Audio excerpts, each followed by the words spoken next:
Yo les postos, bienvenue dans cette nouvelle vidéo. Beaucoup de choses à dire après ce match et cette qualification du Paris Saint-Germain face au FC Barcelone. La vengeance a été bouclée, même si ça a été très compliqué, très dur. Les joueurs l'ont avoué. Mauricio Pochettino, coach du Paris Saint-Germain, l'a avoué. Nasser l'a avoué.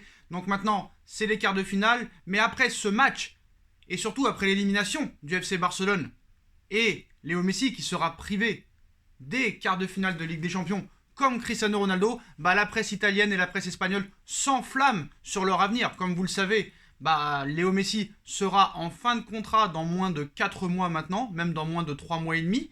Donc maintenant, vous le savez, Joan Laporta est le nouveau président du FC Barcelone. Apparemment, les choses auraient changé. On en reviendra dans quelques minutes dans cette vidéo. Et Cristiano Ronaldo, comme vous le savez, le projet sportif apparemment à la Juve, il n'y en a plus vraiment. Fin de cycle, Andrea Pirlo ne fait pas l'affaire. Va-t-il être éjecté, surtout si la Juve n'est pas championne d'Italie? Et voilà, ça parle beaucoup aussi sur Cristiano Ronaldo et son avenir. Restera-t-il à la Juve? On viendra aussi dans quelques minutes sur son cas. Sur le cas Léo Messi et CR7, qui restent actuellement peut-être plus les deux meilleurs joueurs du monde, mais dans l'histoire, ça reste quand même les meilleurs joueurs du monde à l'heure actuelle en activité, même si Haaland et Mbappé arrivent très vite, et des joueurs comme Sancho et Rashford qui devraient aussi monter en puissance dans les années à venir. Mais voilà, on va reparler encore une fois un petit peu avant de venir à leur cas du match du Paris Saint-Germain. Donc voilà, Léo Messi a été aussi grandiose lors de ce match avec ce but exceptionnel, même s'il a raté un penalty, mais il est tombé sur un Navas. C'était Navas le Messi, comme le met l'équipe dans sa une. Le Messi était Navas, et vraiment Navas, franchement, on m'a conseillé de faire sa coupe de cheveux pour les 100 000 abonnés, et je crois que je vais le faire, donc voilà. Je pense que ce sera pas demain qu'on aura les 100 000 abonnés, mais une fois que j'aurai les 100 000 abonnés, je vais faire la coupe avec Keylor Navas. Voilà, j'ai déjà fait ce genre de style de coupe de cheveux, mais il mérite que je le fasse. Voilà, il mérite que je le fasse. Vraiment, je vais vous dire la vérité, c'est mon joueur préféré au Paris Saint-Germain depuis qu'il a signé. Voilà, c'est un joueur fiable, un joueur exceptionnel, un joueur décisif. Ça peut être un des leaders de cette équipe, même si Marquinhos peut aussi avoir ce profil. Pauvre Marquinhos, le mec, quand tu le vois pendant tout le match en train de gueuler apparemment, je sais pas s'il est vraiment écouté, mais voilà, c'est un soldat Marquinhos, il faut pas l'oublier, et avec Kimpembe, c'est vraiment exceptionnel. Pour revenir à Pochettino, vous le savez très bien, la vidéo que j'ai fait il y a 2 semaines a fait très grosse polémique. Les personnes n'ont pas vraiment compris mon humour. Mais voilà, aujourd'hui, Mauricio Pochettino a mis une photo sur Instagram qui me plaît beaucoup. A-t-il vu ma vidéo? Je n'en sais rien, mais voilà, Mauricio Pochettino s'est affiché sur Instagram en essayant de travailler, enfin de préparer la prochaine étape. Donc voilà, ensemble, nous avons surmonté un adversaire difficile qui est le FC Barcelone. Maintenant, faites de la place dans le programme du prochain défi. Donc on voit Mauricio Pochettino devant un ordinateur, devant des fiches. Donc voilà, c'est très très bien de montrer ça plutôt que de faire du shopping. Voilà, c'est mon avis, ça restera mon avis. Ceux qui sont pas contents, tant pis pour eux. Donc voilà, j'ai bien aimé cette petite photo de Pochettino que je vous montre ici. Vous pouvez le voir sur mon Instagram, SB Foot News. Est-ce que vous voyez là? Focus, focus, focus. Non, mon téléphone est pourri. Là, vous le voyez, là, vous le voyez. Donc voilà, je préfère voir ces images-là plutôt que d'autres choses. Donc voilà, c'est mon avis. Il y a beaucoup d'humour. La source, c'est l'humour. Malheureusement, dans ce pays, elle n'est pas comprise. Donc voilà. Bon, maintenant, Mauricio, il va falloir qu'il fasse aussi beaucoup de choix. Parce que je pense qu'il y a des choses qui n'ont pas été. Contre le Barça, on l'a bien vu, le Barça nous a mangé, marché dessus, avalé. Il y en a qui osent dire qu'en deuxième mi-temps, Paris a mieux géré la situation. Non, Paris n'a pas mieux géré cette situation. Paris a été en dessous de tout lors de ce match. Voilà, c'est surtout Keylor Navas qui a fait un match magnifique, splendide, et la charnière centrale, Kimpembe, Marquinhos, qui a tenu la baraque. Au milieu de terrain, on s'est fait bouffer, en attaque, on n'a pas vraiment existé. Et surtout, ce qui nous a fait du bien aussi, en plus du match exceptionnel de Navas, c'est la rentrée de Abdou Diallo. Maintenant, je lance un message à monsieur Mauricio Pochettino et à tous les autres coachs du monde. Quand il y a un joueur qui est meilleur qu'un autre, pourquoi ne pas le mettre et s'entêter avec un joueur qui ne progresse pas? Diallo, à chaque fois qu'il a joué à gauche, il a été performant. Pourquoi ne pas continuer à mettre Diallo à gauche en attendant que Juan Bernat revienne de sa blessure et revienne à 100% de ses capacités? Tu dois mettre Diallo à gauche et ton équipe, elle est faite normalement, si tout le monde est à 100%. En attendant bien sûr les blessures de Neymar et de Juan Bernat. Par exemple, contre Nantes, Navas dans les buts, Kimpembe, Marquinhos dans l'axe, Florenzi s'il est assez remis à droite, Diallo à gauche, milieu à 3, Rafinha, Paredes, Marco Verratti, et devant, je ne sais pas si Neymar sera remis, mais si Moïse Kean est remis, Moïse Kean, Mbappé, Mauro Icardi, frère. Voilà, c'est tout. Il n'a pas cherché midi à 14h. Je suis désolé, voilà. Diallo, à gauche, a prouvé quand même à plusieurs reprises qu'il était meilleur que Layvin Kurzawa. C'est un fait. Donc voilà. Bon, bah, Maurizio, hein, t'as encore du boulot. Hein, on l'a vu. Certes, c'est pas ton équipe, c'est pas ton effectif, mais voilà. On a vu que quand même ce match, ça va nous servir pour le futur quand même. On a tenu, et c'est ça qui est le principal. Voilà. À l'époque, on n'avait pas de gardien. Si t'avais Trapp ou Areola contre le Barça, t'en prenais 4 ou 5. Et là, il y aurait eu encore remontada. Dans le football, il faut jamais dire jamais, parce qu'on a vu que si Messi mettait le penalty et qu'il y avait 2-1 à la mi-temps, il aurait pu se passer un certain nombre de choses. Donc voilà, félicitations à Navas. Dans l'équipe de l'UEFA, bah, y a qu'un seul Parisien, c'est Navas, hein, voilà, dans les buts. Sinon, il n'y a aucun autre Parisien, c'est justifié. Donc maintenant, bah, pour l'avenir, bah, maintenant, on va repenser à la Ligue 1, même si ça va être compliqué, mais voilà, Paris a un gros objectif, un très gros calendrier qui arrive avant une trêve internationale. Faut pas oublier qu'il y a ce match à Nantes dimanche qui arrive, victoire encore une fois obligatoire comme tous les matchs, surtout si on veut rester sur le wagon de Lille. Après, le 17 mars prochain, PSG Lille, 8e de finale de Coupe de France, très important. Et après cette trêve, ce serait bien de finir premier. On espère un faux pas de Lille et revenir plus fort après cette trêve et avec ces quarts de finale de Ligue des Champions. Donc on parlera du tirage plus tard, hein, on ne sait pas encore les qualifier, tous les qualifiés encore. Donc maintenant on en vient aux plusieurs choses pour l'avenir. On sait que Paris va devoir avoir des latéraux. Ça c'est la priorité. Donc est-ce que ce sera Alaba, est-ce que ce sera Guerreiro, est-ce que ce sera Emerson à droite, Ricardo Pereira, on ne sait pas vraiment.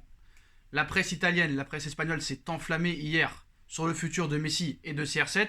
D'ailleurs, Johan Laporta a un petit peu exagéré en disant à sa sortie du Parc des Princes, nous avons une équipe, cela a été une fierté, nous avons défendu notre dignité. Là, je suis d'accord avec toi. Nous avons rivalisé, je suis encore d'accord avec toi. Nous méritons de gagner, je suis d'accord avec toi.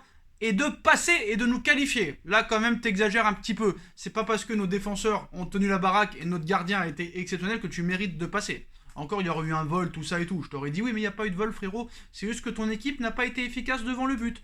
Donc voilà, hein. Désolé pour toi, mais Ousmane et Antoine, les internationaux français et champions du monde, n'ont pas été à la hauteur hier et auraient dû finaliser leur occasion. Surtout Ousmane Dembélé qui aurait pu en mettre 2 ou 3 en première mi-temps. Donc voilà, Laporta, toujours des petites piques. Hein. D'ailleurs, il y a eu un serrage de main entre lui et Nasser après le match, ça fait plaisir. Alors est-ce que c'est hypocrite? Je sais pas. Alors après, faut faire attention, il y a des fake news un petit peu, des faux comptes qui se font passer pour Maurizio Pochettino, parce que j'ai vu un message de Pochettino, dans la presse. Apparemment c'était faux. En première mi-temps, on a trop pensé, on a gambergé et on a oublié de jouer au football. On n'était pas content de la première mi-temps et on l'a dit aux joueurs. Donc ça, c'est une réelle déclaration de Pochettino. Voilà. Maurizio et son staff ont poussé une énorme gueulante à la mi-temps. Bon, ça n'a pas fait grand-chose en deuxième parce que ça n'a pas été catastrophique. Mais il y en a qui font des faux comptes en disant que Pochettino a dit « On a élevé notre niveau de jeu après la mi-temps. On a été plus agressif, mieux utilisé le ballon. Le penalty arrêté par Navas nous a donné de l'énergie. » Donc ça, c'est un fake. Voilà, c'est pas Pochettino qui a dit ça. Donc je tiens à le préciser pour ceux qui passent dessus. Donc voilà. Donc on en vient au dossier Léo Messi. Comme vous le savez, Messi est en fin de contrat. Il est annoncé au Paris Saint-Germain maintenant depuis plusieurs mois, depuis son Barça Gate l'été dernier en disant qu'il voulait partir.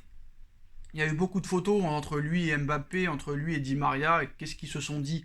On ne sait pas réellement. Bon, où on en est réellement?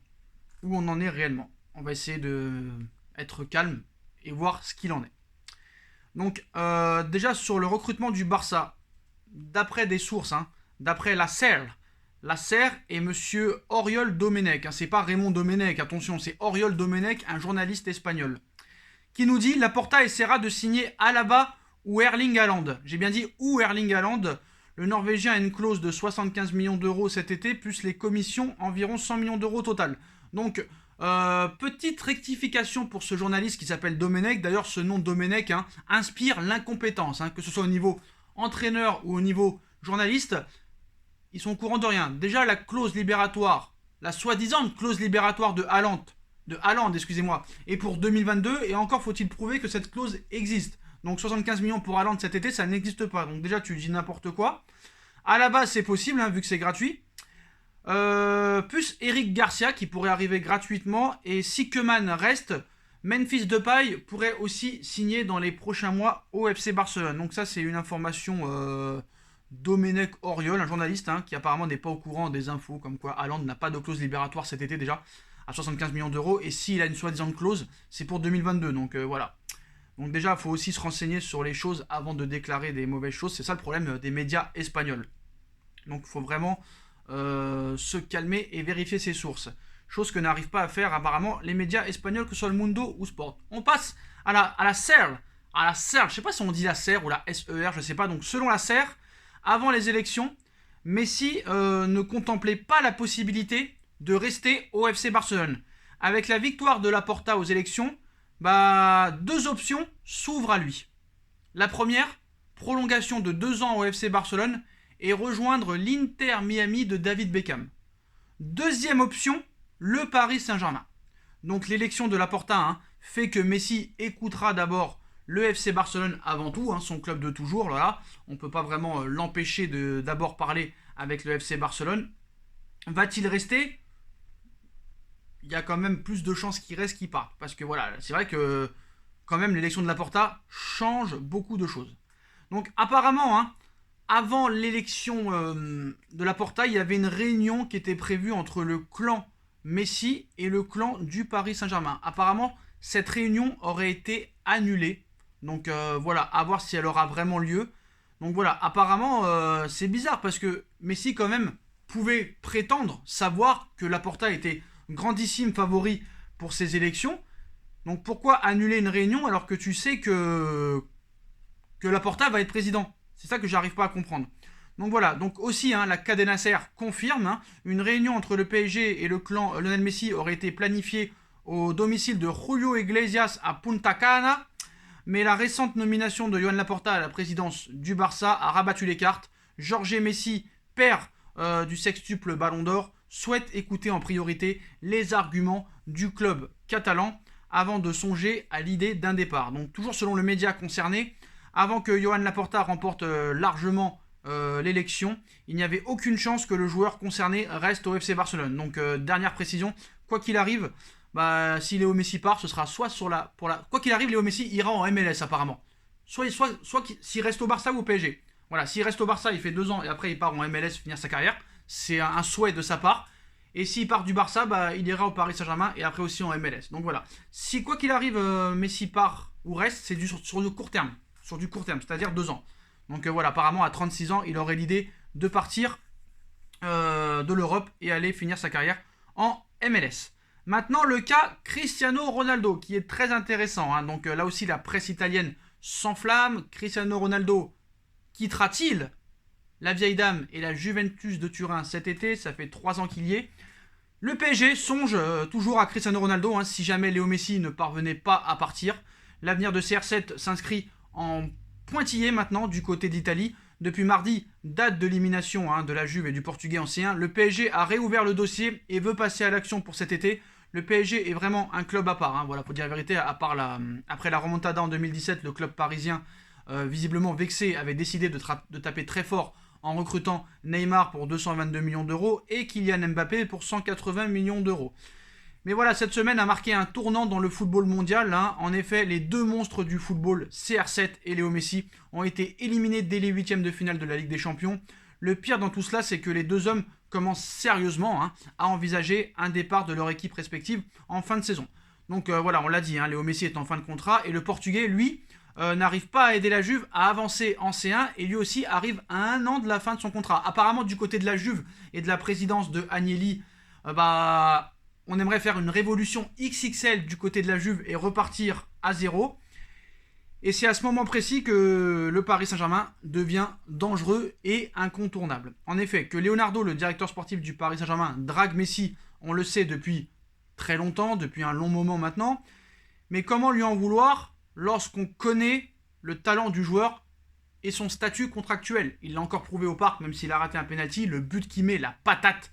C'est le mec, il avait une Kalachnikov à la place du pied quand Messi a marqué. Voilà.